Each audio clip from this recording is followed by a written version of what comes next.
Você quer se aprofundar nos demonstrativos contábeis, em específico na DMPL, demonstração das mutações do patrimônio líquido?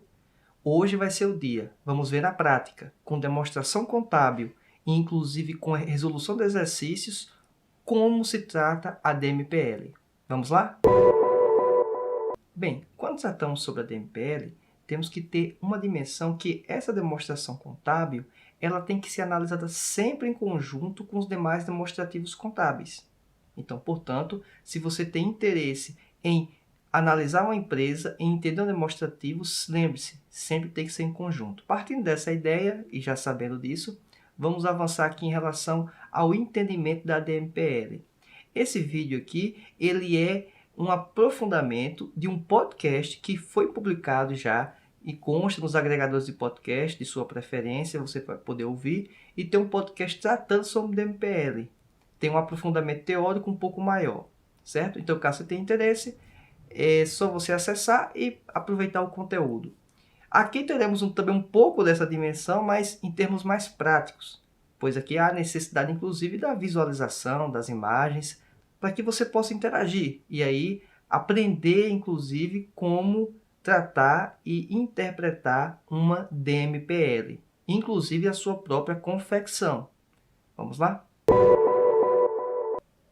Bem, no item 2 do artigo 176 da Lei das Raciais, as companhias elas são obrigadas a publicarem a DLPA. Contudo, a própria Lei das Raciais ela permite que a publicação seja contida dentro da DMPL, a demonstração das mutações do patrimônio líquido. A DMPL foi introduzida no contexto nacional em virtude do processo de internacionalização da contabilidade. Então, você quer compreender um pouco mais disso? Acesse o canal, fique atento às redes sociais, vão ter materiais sendo publicados a respeito disso. Contudo, as SAs são obrigadas a publicar a DMPL por força da Lei das SAs também, mas em virtude principalmente da deliberação da CVM, que exige isso, fruto inclusive do próprio processo de internacionalização da contabilidade publicado via os CPCs aqui nacionalmente. Além disso, as companhias elas são também obrigadas por causa da uma resolução do CFC 1185 de 2009, que também trata a respeito disso em relação aos contadores, aos profissionais contábeis. Dadas essas informações, temos que compreender que a DMPL ela apresenta as mutações, as modificações que ocorrem dentro do patrimônio da empresa, dentro do patrimônio líquido da empresa, ou seja, o grupo do passivo em relação aos recursos próprios da empresa. Então, as transições, as operações que envolvem as contas do PL, e de acordo com a Lei das SAs, são 6 grupos que devem constar num PL de uma empresa, obviamente, se ela tiver as operações. Se ela, por exemplo, não trabalha com ações em tesouraria, não vai ter, não vai constar, inclusive nem a rúbrica, a conta de ações em tesouraria. Mas a empresa operando se tende, em geral, a ter 6 grupos de contas dentro da DMPL, em virtude da própria composição do patrimônio líquido da empresa. Então, a DMPL engloba tudo isso. A DMPL vai muito mais além do que a DLPA. A DLPA, que inclusive a Lei das SAs ainda fala e menciona ela, trata-se apenas de um grupo de contas dentro do PL. Já a DMPL trata de todos. Portanto, temos que compreender que, ao analisar a DMPL, estamos tendo acesso de uma informação geral, global, do patrimônio da empresa. Essas mutações elas podem acontecer de forma interna, entre as contas do PL, e de forma externa. As externas vão, obviamente, alterar o valor do patrimônio, em virtude de operações com caixa e com outras contas de distribuição de dividendos. Contudo, quando as operações são, por exemplo, uma constituição de reserva em virtude de um lucro obtido, essa modificação ocorreu internamente. Então, o grupo do PL não teve aumento ou decréscimo de valores, mas a mutação ocorreu. E aí a DMPL tem uma importância imprescindível, pois ela vai explicar como teve as alterações. Não é pegar apenas um demonstrativo de um final de um período e de outro e ver a mudança dos saldos. A DMPL disseca, explica esses itens. Bem, temos aqui agora uma demonstração, um caso prático de como é apresentada uma DMPL. E a vantagem de observarmos esse documento é que vamos ter uma dimensão de como as empresas têm publicado. Percebemos que a empresa possui um saldo inicial aqui na primeira linha, certo? Esse saldo inicial se refere ao ano de 2018. E isso aqui vai permitir que nós possamos entender por que um saldo de um grupo que consta aqui no capital social integralizado de 1.719 milhões passou para 5.952 milhões de reais. Lembrando que estamos operando em reais mil, por isso essa multiplicação por 1.000. E aqui avançamos um pouquinho mais. Percebemos que esse saldo teve um ajuste e menciona-se de onde é que veio esses ajustes. Reservas de lucros, outros resultados abrangentes. Os outros resultados abrangentes seriam equivalentes hoje, o que aparece inclusive na lei das SAs, de ajuste de avaliação patrimonial, AAP. Então, caso vocês tenham interesse de um material específico sobre esse assunto, deixe um comentário na descrição desse vídeo para que eu possa verificar se existe uma demanda para conteúdo em relação a explicar o que é cada uma dessas contas, cada um desses grupos do PL. Percebemos que boa parte do aumento do capital da Magazine Luiza se deu aqui por uma função externa. Como assim externa? A empresa fez um aporte de capital, um aumento de capital. E por que sabemos que esse aumento de capital foi externo? Não teve nenhuma operação nas demais linhas. Tudo aqui com zero. Isso está indicando o quê? Que veio de uma fonte externa. A empresa pegou o dinheiro do caixa, do banco dela e fez o aporte. Para poder entender o porquê desses 4 bilhões e 300, é necessário que se observe o demonstrativo contábil, os demais demonstrativos contábeis ou informações e notas explicativas que possam indicar o motivo dessa alteração. Avançando um pouco mais, percebemos que a empresa também teve um gasto na emissão de ações. E esse gasto na emissão de ações, antes do processo de internacionalização da contabilidade, dessa padronização, vamos dizer assim, ou harmonização, depende de como você interprete, é que esse recurso aqui, anteriormente classificado como despesa, hoje ele reduz o próprio grupo de capital. Então, para poder colocar as ações à disposição, tem-se uma série de gastos que são vinculados a essa disposição de capital no mercado. Então, em virtude disso, esses recursos já são abatidos na própria emissão das ações. O efeito aparece líquido. Então, por isso que aqui está destacando porque que diminuiu a conta de capital subscrito, porque teve um gasto na emissão dessas ações. No caso aqui, a Magazine Luiza, ela resolveu juntar aqui uma série de grupos de contas e apresentar esses resultados em apenas uma coluna. Percebemos que a empresa ela teve uma redução aqui na conta em virtude de ações em tesouraria. Se esse efeito aqui ele está diminuindo o PL, é porque o lançamento foi a débito. E se o lançamento foi a débito, e se é ações em tesouraria, já fica evidente, como o próprio termo aqui indica, que foi adquirida. Por ser adquirida, a empresa fez uma compra, saiu o recurso do caixa dela, dos recursos próprios, para poder comprar e adquirir ações que pertencem agora à Magazine Luiza. De qual empresa? Da própria Magazine Luiza. Como eu sei disso? Eu sei disso porque o próprio termo ações em tesouraria é usado no grupo com essa finalidade. Então não tem margem de ser uma outra alternativa que não seja essa. Eu não precisei nem sequer ver a nota explicativa da empresa. Bem, o mesmo se aplica também em relação às ações de tesourarias vendidas. A empresa se desfez das ações, ou seja, ela ampliou, teve uma conta, teve um crédito inclusive aqui, e teve um débito, uma redução no seu ativo. Um outro fator que é curioso e vale a pena mencionar é a conta de lucros e prejuízos acumulados.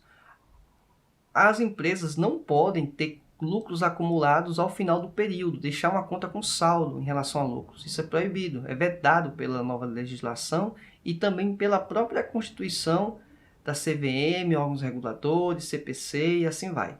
Percebe-se que a empresa teve uma destinação aqui de recursos. Por aqui saldo negativo, negativo está diminuindo. Mas esses saldos aqui aparecem durante o ano de 2019, entre 2018 para 2019, em virtude que a empresa teve um lucro no período, 921 milhões de reais. Esse recurso aqui, ele foi aplicado, destinado para essas finalidades, pagamento de juros, dividendos, transações de capitais com sócios. Tudo isso ocorreu durante o ano de 2019. Então, esse saldo acabou que zerou. Porque mutações também, né, que foram evidenciando essas mutações que ocorreram aqui, de 460 milhões, o mesmo valor que aparece aqui em cima, apenas em destaque. Então, esse montante de lucro foi totalmente distribuído. Por isso que a empresa começa com saldo zero no início de 2019 e termina 2019 com saldo zero. Em que momento não seria saldo zero? Só apenas se a empresa tivesse prejuízo. Aí o prejuízo, sim, ele poderia permanecer com saldo. Obviamente, isso levando em conta também, inclusive, algumas compensações para reservas, inclusive, constituídas com a finalidade de compensar aquele tipo de prejuízo específico, se for oriundo de alguma reserva criada para situações como essa, de contingência, por exemplo. Resultados abrangentes, como mencionei, ela tem uma influência, ou na verdade, muitas das vezes, é a própria conta de ajuste e avaliação patrimonial. A natureza dela tanto pode ser devedora como pode ser credora. É uma indicação de resultados futuros que tendem a acontecer na empresa. Podem acontecer ou não. Tratar sobre esse assunto, caso tenham interesse, como mencionei, comentem na descrição do vídeo para que possa fazer um material específico sobre o PL. Bem, e aqui temos um total. As operações que ocorreram, os débitos e créditos nas contas e que foram apresentados nas demais colunas, aparece aqui o efeito do patrimônio líquido consolidado, o efeito total. E aqui estão os recursos, né? No caso, replicou o que estava aqui nessa linha de PL, visto que essa participação dos não controladores, essa rúbrica aqui, ela está totalmente zerada. Então, fica essas informações para você, para que possa extrair aqui como exemplo e fazer algumas análises, algumas aplicações em uma outra organização que você queira, ou até mesmo entender como elaborar uma DMPL. Percebe-se então que o fluxo não é tão complexo como poderia sugerir ou parecer. Percebe-se que aqueles lançamentos contábeis a débito e a crédito em contas do PL, basicamente é explicado nessas linhas que aparecem ao lado, o motivo, a causa. Lógico que não vai ser um por um, aí tem um por um, mas as principais, vamos dizer, operações, em termos, vamos dizer, sintéticos, vão ter que constar aqui. E aí vai aparecer esses montantes já deduzidos, já com os acréscimos das rúbricas das contas das operações envolvidas na organização. No caso aqui, Magazine Luiza. Agora vamos avançar um pouco mais e fazer algumas questões envolvendo o exame de suficiência da contabilidade, que seria um bom parâmetro de você verificar a aplicação também desses conhecimentos teóricos e entender um pouco do raciocínio em questões um pouco mais práticas, além da apresentação que foi feita via um demonstrativo contábil de uma empresa listada na Bolsa de Valores, na B3 aqui do Brasil. Temos a seguinte situação. A prova do exame de suficiência 2019.1. Uma questão envolvendo DMPL que trata o seguinte. Bem, nessa questão, que envolve o exame de suficiência de 2019.1, é apresentada uma composição de operações que ocorreram durante o período de tempo, no caso 2018, e pergunta-se qual foi a variação do PL no período. Ela não pergunta o saldo final do PL, pergunta apenas a variação. Por perguntar a variação, teríamos duas formas de fazer essa atividade. Uma delas era simplesmente desprezar o saldo do PL e fazer os acréscimos ou diminuições das operações que ocorreram durante o período de tempo. Ou faço a somatória desses valores junto com o saldo inicial do PL e vou ter o saldo final, e aí faço uma subtração e chego no montante do resultado final. Mas vamos na prática. Como seria isso? Vou fazer da forma que seria mais rápida e mais eficiente, que é o quê? Essa informação aqui inicial de 30 mil, para mim ela é irrelevante. Eu não vou considerar ela. Aumento de capital em dinheiro é uma operação externa da empresa ou interna? É uma operação externa. Então, houve um acréscimo no PL. Então, aqui eu estou somando. Aquisição de ações pela própria empresa. Se ela está adquirindo, ela creditou. Teve saída de caixa. Então, a conta do PL recebeu um lançamento o quê? A débito. Então, houve uma redução do grupo do PL. Lembra da operação da Magazine Luiza, como estava sendo apresentada? Aconteceu de igual forma. Lucro líquido do exercício, R$8.000. Esses 8 mil aqui, então está vindo uma operação também externa, resultado da DRE que está sendo implantado no balanço patrimonial, no grupo do PL. Então isso aqui também é um acréscimo. Reversão de reserva de contingência. Se é uma reversão de uma reserva de contingência, a reserva de contingência foi criada a partir do quê? De um lucro. Então, se foi de um lucro e esse valor está sendo revertido, é uma mutação interna do patrimônio. Isso vai ter efeito neutro. Não soma e nem diminui. Agora, partindo aqui para a reserva legal. Tivemos uma constituição de reserva legal. Isso quer dizer o quê? Aumenta ou diminui o PL?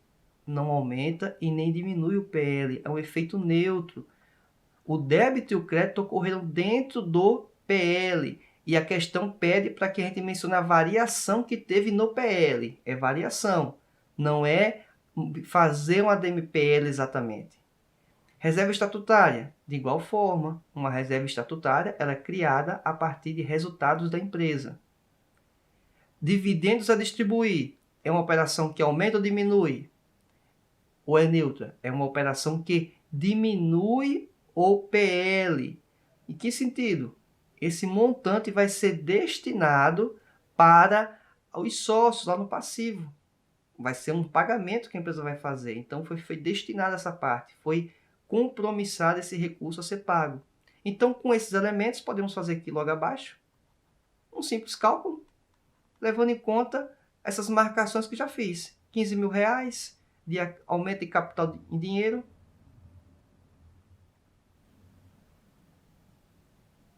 R$3.000 de aquisição de ações pela própria empresa. Também temos esses 3.000 aqui diminuindo, pois foi recurso que a empresa empregou na aquisição das próprias ações em tesouraria. Temos também o lucro líquido do exercício, que é somando R$8.000. E temos também, logo abaixo, uma redução de distribuição de dividendos em 5.800. Então, fazendo um cálculo simples, rápido, percebemos que a resposta é 14.200 de variação.